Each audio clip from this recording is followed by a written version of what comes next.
नमस्कार मित्रों, मैं वेद प्रकाश यादव आपका अपने चैनल SRG एकेडमी में स्वागत करता हूं। और हम लोग किसी भी एग्ज़ाम को लेकर मैथ की एक बहुत बढ़िया महत्वपूर्ण सीरीज कर रहे हैं। आज उसका दूसरा सेट होगा। इसमें हम लोग डेली 20 क्वेश्चन कर रहे हैं। ठीक, ये हमने आपको डेली बताया कि ये ऐसे क्वेश्चन हैं कि आपको किसी भी एग्ज़ाम में मिलेंगे, क्योंकि ये सब प्रीवियस ईयर के पूछे हुए क्वेश्चन हैं।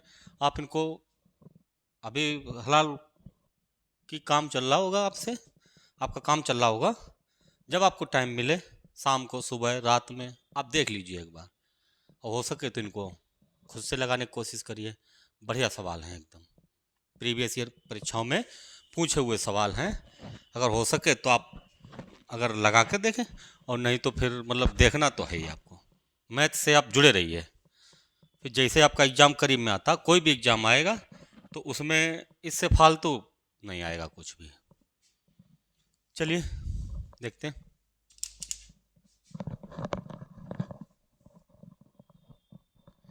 पहला सवाल है, यदि देखिए, सबसे पहले तो आपको जानकारी होनी चाहिए कि कोई संख्या 9 से कब विभक्त होती है।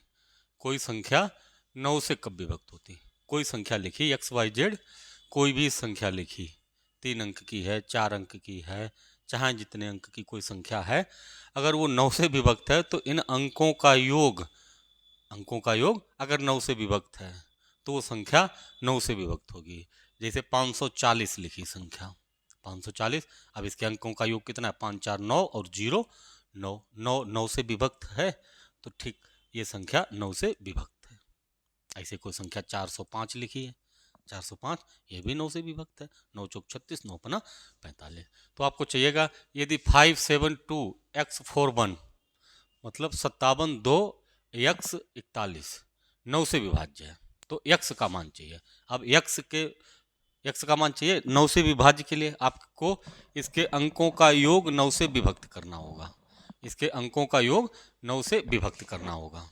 ठीक, तो जैसे 9 से विभक्त करने का मतलब, जैसे आपने देखा 7 और 2 9, तो 9 से कट ही जाएगा। ये 5 और 4 9, ये भी कट गया।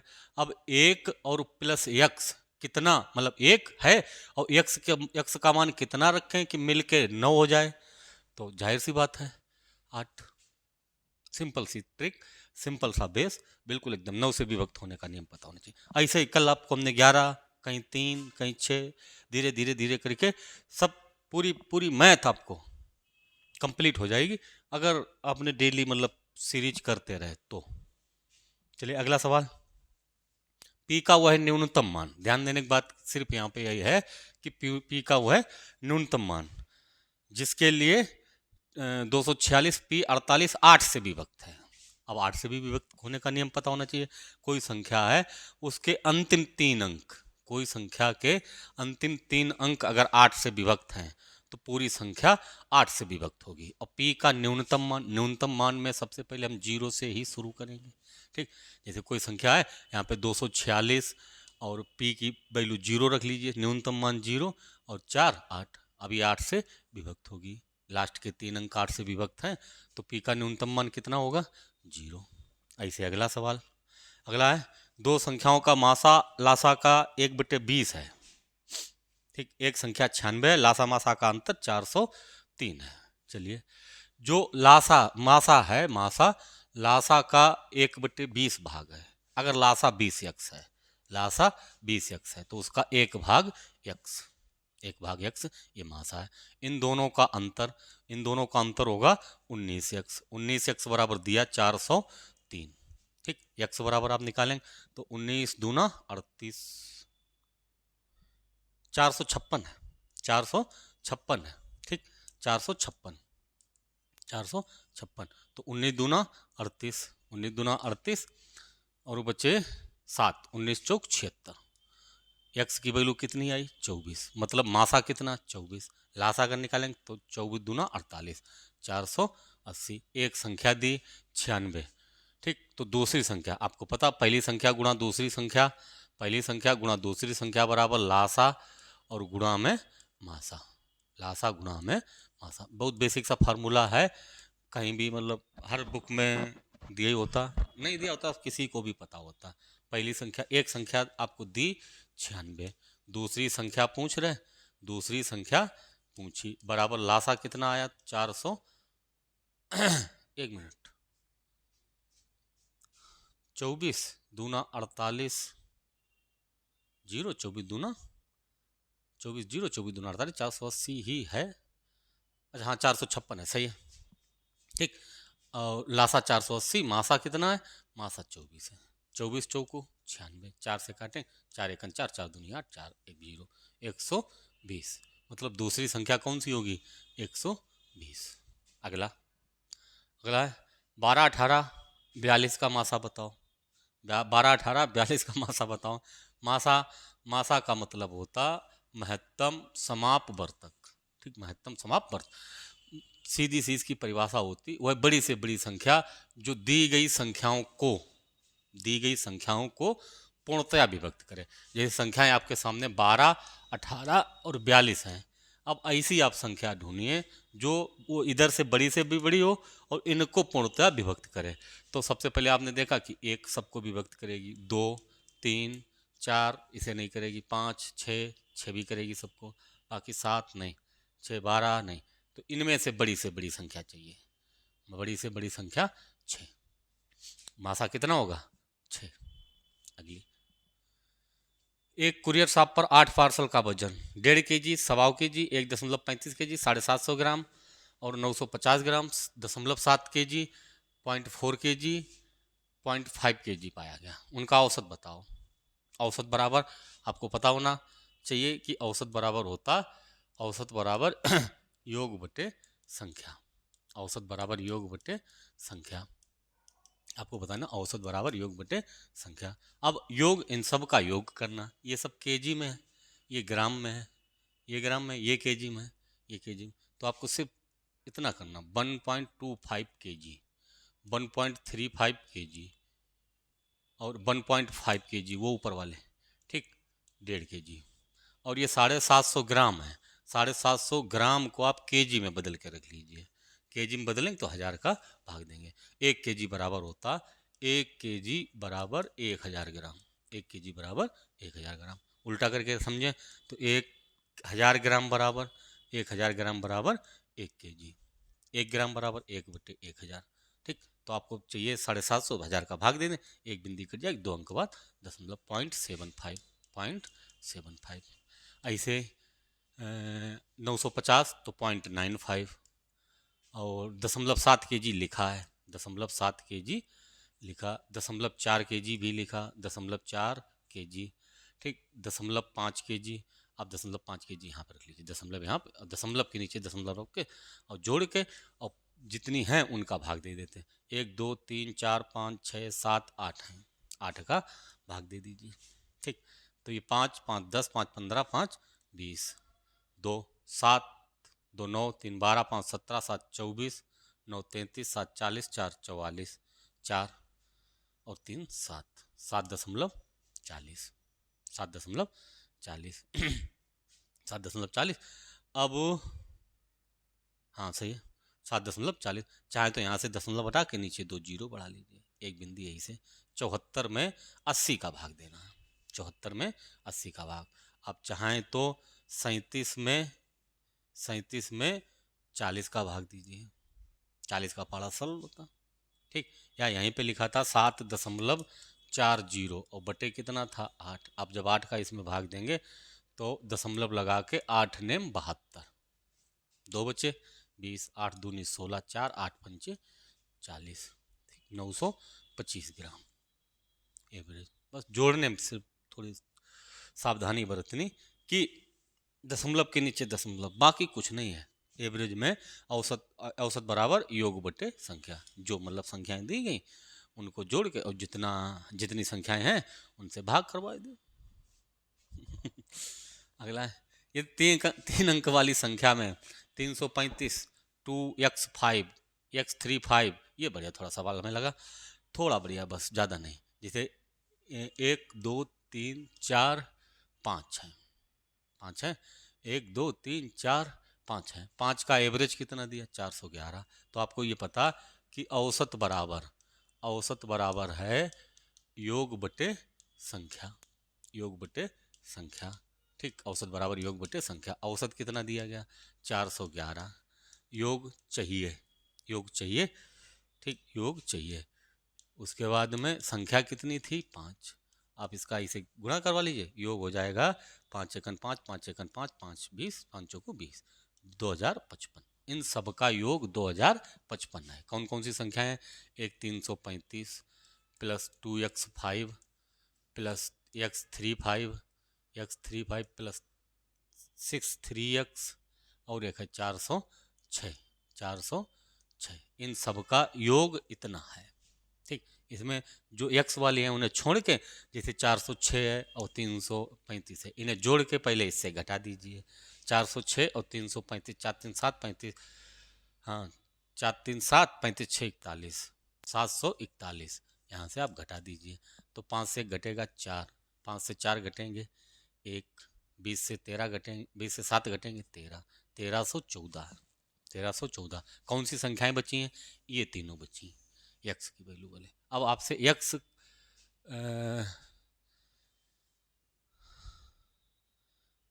X x minus x minus 1 x plus 3, एक मिनट, पहले तो यक्स की वैल्यू चाहिए और फिर इनका एवरेज चाहिए। इनका एवरेज चाहिए तो x plus 1 x minus 1 x minus 3 x plus 3 और एक्स प्लस 5 का औसत चाहिए। ठीक, इनका औसत चाहिए। तो यहाँ पे उसकी बात थी उधर, तो यहाँ पे पहले इसमें x की वैल्यू निकालनी। x की वैल्यू जैसे हमने 4 रख ली, मान लीजिए थोड़ी देर 4 रख ली, तो ये संख्या कितनी हो जाएगी? दो विकल्प से रख ली हमने, 245 प्लस 435 प्लस 435 प्लस 634। इन्हें जोड़ के 4 5 9, 9 5 14।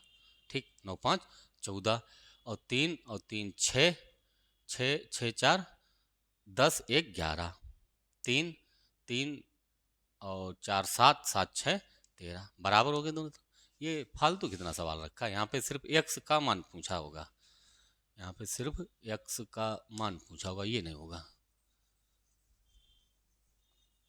ठीक, अगर है मतलब x का मान पूछा, अगर है ऐसी बात तो फिर हम देख के बता देंगे।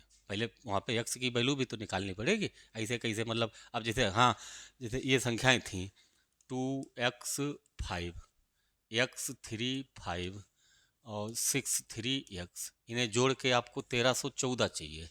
1314 चाहिए, 1314 चाहिए। तो 5 5 10 और यहाँ पे x की वैल्यू कितनी रखनी पड़ेगी? 4। x की वैल्यू कितनी? 4। ठीक, तब 4 आई, मतलब 5 5 10 4 14 हासिल के 1 1 4 5 3 8 3 11। ठीक, 2 3 4 और 2 3 4 7 6 13, x की वैल्यू 4 है।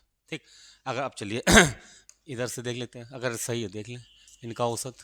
इनका औसत x की वैल्यू 4 है, तो 4 माइनस 1, 4 माइनस 3, 4 माइनस 3, 4 प्लस 3 और 4 प्लस 5, 4 प्लस 5, तो ये 3 1 और 7 और 4 5 9, 9 7 16, 17 17 3 20 और बटे कितनी है? 1 2 3 4 हैं, 4 हैं तो 4 का भाग दे दीजिए, 5 आएगा आंसर। उनका एवरेज 5 है। पहले x का मान निकालना पड़ेगा, थोड़ा मतलब अच्छा सवाल है वहाँ से पहले। अब इनके बराबर ऐसे करके आपको निकालना है कि x कितना है। ठीक, अगला, एक त्रिभुज के कोणों का अनुपात 1:2:3 है। त्रिभुज के कोणों का अनुपात 1:2:3 है। 1:2:3 है। आपको पता त्रिभुज के तीनों कोणों का योग 180 डिग्री होता है। अब इन तीनों का योग 180 है, तो ये 3 2 5 1 6, आप इसको x 1x 2x और 3x रख लिए, 6x बराबर 180। x बराबर कितने आएंगे? 30। x बराबर 30 आ गया।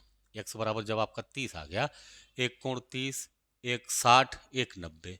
जब किसी त्रिभुज में कोई कोण 90 डिग्री का होता, कोई कोण 90 डिग्री का होता, तब उसका नाम एक स्पेशल नाम होता समकोण त्रिभुज।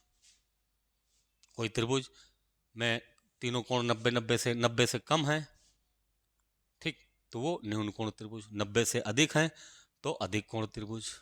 कोण के त्रिभुज, त्रिभुज दो मतलब त्रिभुज को दो टाइप से बांटा जाता है, एक भुजाओं के आधार पर और एक कोण के आधार पर।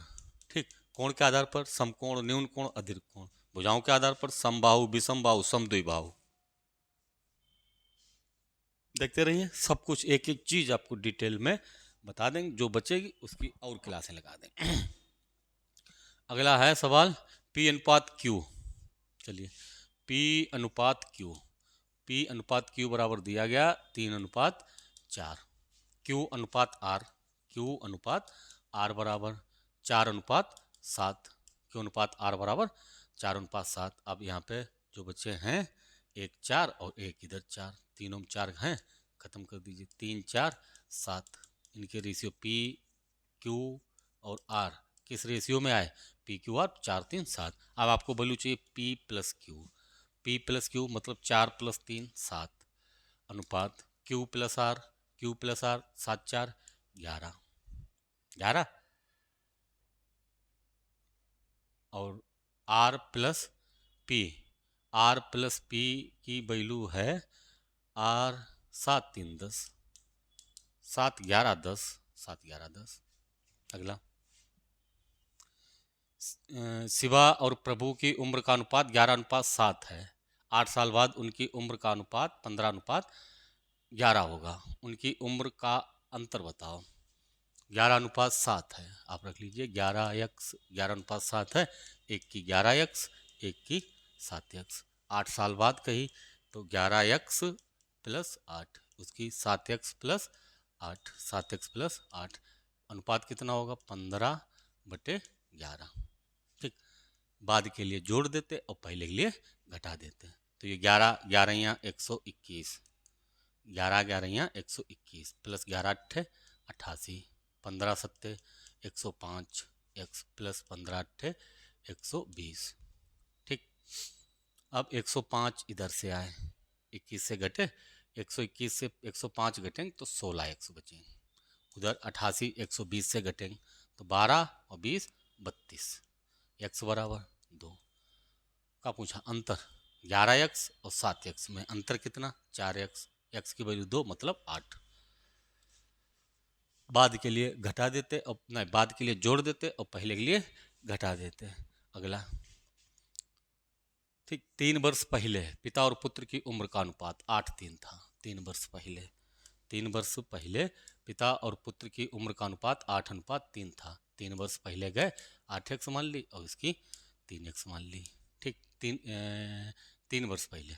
अब वर्तमान में आए तो 8x प्लस 3, 3x प्लस 3। अब ये वर्तमान की हैं और कह रहे हैं 4 वर्ष बाद, 4 वर्ष बाद जा रहे हैं यहाँ से, तो 8x प्लस 7, 3x प्लस 7, इनका अनुपात 11:5 है। तो ऐसे रख लेते हैं 8x प्लस 7, 8x प्लस 7 बटे 3x प्लस 7, अनुपात कितना? 11/5, 5 का इधर 11 का इधर, 5 40, x प्लस 35 बराबर 11 3 33, x प्लस 11 7 77। ठीक, 35 उधर गए, 35 गए तो 7 से 5 घटे 2, 7 से 3 घटे 4, 33 40 से घटे तो 7x, 7x बराबर 42, x बराबर 6। पूछा क्या है? पिता की उम्र बताओ। ये 3 वर्ष पहले के हैं, ये है पिता की वर्तमान। x की वैल्यू 7 6 42, 6 6 48 और 3 51 साल। पुत्र के पूछते हैं तो 6 3 18 3 21 साल। अगला, अगला XYZ एक व्यापार में 4000 6000 8000 का निवेश करते हैं। 3 2 4 वर्ष के लिए निवेश करते हैं। ठीक, लाभ बराबर डेली, ये पार्टनरशिप का सवाल है। लाभ बराबर पूंजी और गुणा में समय। लाभ बराबर पूंजी गुणा में समय। लाभ बराबर पूंजी गुणा में समय। अब इसने एक्स ने कितने लगाए? 4000। 4000 कितने समय के लिए? 3 वर्ष के लिए। ऐसे इसने 6000, 6000 कितने समय के लिए? 2 वर्ष के लिए। ऐसे इसने 8000 कितने समय के लिए? 4 वर्ष के लिए। अब जो लाभ में इनका अनुपात होगा यही होगा। 1000 से सबके पहले 1000 काट दिए, फिर 2, 2 एकन 2, 2 दूनी 4 और 2 दूनी 4, फिर 2 से कटेगा, 2 एकन 2, दुत्ती 6 और 2 से ये 2 बचा कितना? इधर 3 और यहाँ पे भी 3 और यहाँ पे बचा 8। 3:3:8 में बटना है।